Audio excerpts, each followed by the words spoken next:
Well, I guess it's about high time we talk about yesterday's Vancouver and Toronto Maple Leafs game. Now, for those wondering, I did get eliminated from my hockey tournament. This is the reason we did not make a video yesterday about the game, about all the Canucks stuff, because I had my own tourney going on and I was not able to sit around at home and bust out the microphone, make a video and make a commentary and do all the good things to make it happen. But I did have some good physical activity in the process, which unfortunately resulted in a 2-1 overtime loss, but doesn't matter. Rearview mirror, things are happening today that are a lot better in my life, and I'm very happy to share that with you. You know, we talked about a date last week? Yeah. Second date today, baby. Let's go. But today I also wanted to talk about the Canucks and the Maple Leafs because I feel like I kind of have to. After a game like that, wherein I did catch most of it, I had it on in the background as I was prepping to do other work for my own hockey tournament, and I saw what was essentially a really tight, really kind of just fast-paced, up-tempo type of game. Sure, the Canucks were outshot by a pretty significant margin to open up the game. It was noticeably bad for Vancouver. And I know earlier in yesterday's show, we had made the entire video saying, hey, Patrick Allvin, Rick Tocchet, these guys were talking about the playoffs. Oh, the Canucks can make the playoffs. Oh, they want to be competitive like it is in the playoffs. And oh, there were the comments from Tocchet yesterday saying that, yeah, when we play the Leafs, it's like we're playing in the playoffs. And I was like, darn it, man. Playoffs, playoffs, playoffs. I'm so sick of hearing that word in regards to the Vancouver Canucks because they're just not good enough to be the playoff team. And you know, for all the team tanking support that I've given out over this year, for all the Connor Bedard talk and all the young prospects and draft pick talk that we've been bringing up, I can understand that in a world where the Canucks are a bad team that are 7th last in the NHL and they're delusionally talking about the playoffs, I can understand that even in this climate, when the Canucks go out there and they play the Maple Leafs, you cheer for the Canucks to win. Partially because of all the Leafs fans that are in the building every time the Canucks played the Leafs. You had all the Go Leafs Go chants going on throughout this game. It was kind of wild. They always talk about this, but for some reason, Vancouver is so multicultural and so diverse that you got people from all over the country that come over here and support their team when they play the Canucks. So much to the point that it almost takes over the building. It's wild. But the Canucks ultimately squeak out with the win here. It's a 4-1 decision, and I mean, look, it comes off the back of 2 shorthanded goals back-to-back by Elias Pettersson and JT Miller. Absolutely phenomenal right there. A lot of people saying, hey, okay, you know, Miller, we all wanted to trade you, but for a performance like that, it was kind of worth keeping you around, buddy. Yeah? Now just do that for the rest of the season, because Miller, I mean, look, shorthanded 2-on-1s, odd man rushes, it's nice to see, but you rarely see those just in general. The fact that the Canucks have been able to convert on that type of play multiple times this season is kind of nuts, while also having the penalty kill be as bad as it has been this year. Yeah, no, it's crazy. But ultimately, this game is a 1-0 Vancouver startup from Andrei Kuzmenko. He scores on the power play. Second period, it's a long drive from Quinn Hughes, tipped in by Kuzi. Keep that name in the back of your mind, though. Quinn Hughes getting himself assists in this one. Second period comes around, and Tyler Myers takes a penalty, which leads to the Maple Leafs being able to capitalize. It's Johnny T, 28th of the season. The game is all tied up 1-1, and I think it was on the Hockey Night in Canada broadcast, yeah, because I did listen to both the radio broadcast and watch the Hockey Night in Canada broadcast, but they talked about on TV at the start of the second period how it only been the second time all season, something like that, that the Maple Leafs were held off the score sheet for the first 40 minutes. Is that correct? I don't know.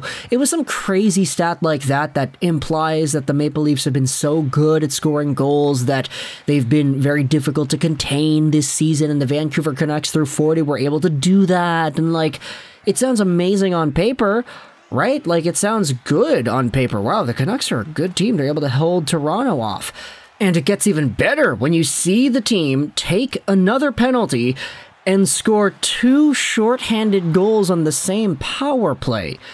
Pettersson from Miller and Myers, Miller from Pettersson and Hughes.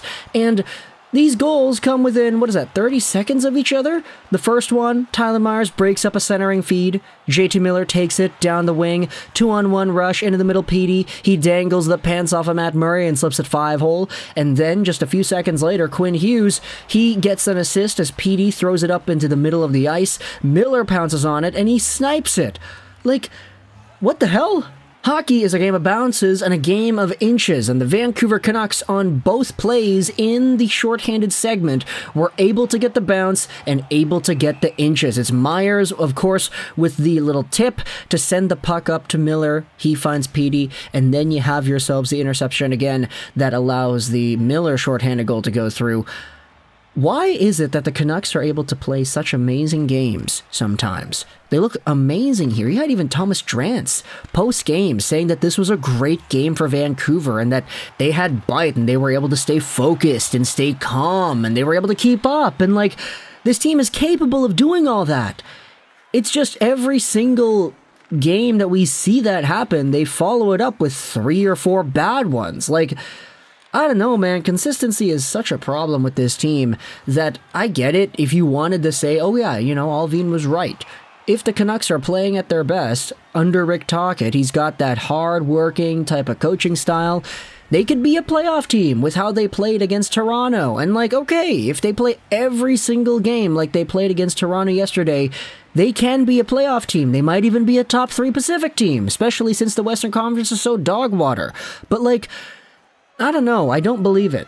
It's the chemistry, it's the consistency, it's all the C's, all the stuff that goes on with this team that unfortunately prevents the squad from showing up and getting points every time they play. But either way, Quinn Hughes got his second assist of the night in this game, and then you had yourselves the Niels Ullmann goal set up by Brock Besser towards the end there, 4-1 final score.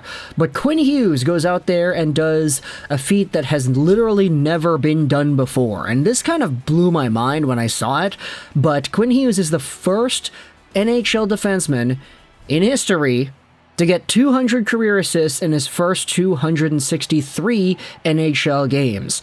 Brian Leetch had the record of having 200 assists in 264 games. So Quinn literally broke the record yesterday, and okay, it was talked about on Twitter, I get that, but can we just go out there and acknowledge that this is a list that has some of the best defensemen ever? Denny Potvin, Al MacInnis, Paul Coffey, Bobby Orr, Brian Leetch, and Quinn Hughes went out there and got the 200 assist mark before any of them. Now I know there's the immediate thing that pops in your mind saying, wait a minute, Cale Makar can also do that too. And Cale Makar, last I checked, was like 35-something points away from being able to do it as well. He just needs to get an assist a game pace for the next 30-something games played, something like that. There's some snarky replies here on this NHL.com Twitter post saying that Cale Makar is X amount of games away from doing it, and this is kind of the crux of having two very, very good defensemen show up at around the same time, isn't it? Makar and Hughes have both been so good, so young into their careers that you have Quinn Hughes literally breaking the 200 assist mark record. And it's wild because there's another guy that made his debut just around the same time that is capable of doing it too. Like, there hasn't been a defenseman that's been this good at this young of an age in decades. And then we have two of them come at the same time, in Makar and Hughes. You could even say three because Adam Fox is in there too. Like, I don't know, why is it that the NHL is so bad with its timing, man? The simulation is broken. We need to spread these guys out over the timeline, not just have them all come at the same time. Come on. Like, Makar and Hughes battling it out for the Calder, and now they're both in, like, point production conversation. Fox and Makar winning Norris's, and now it's like, okay, Quinn Hughes is the fastest defenseman in NHL history to get 200 assists. He beat out Brian Leetch and Bobby Orr. That's wild, dude.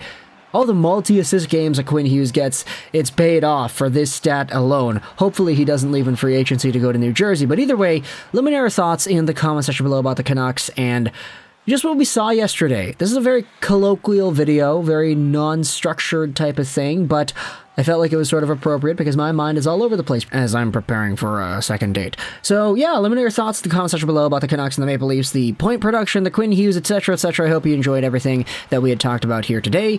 Such as our show 99, and bye.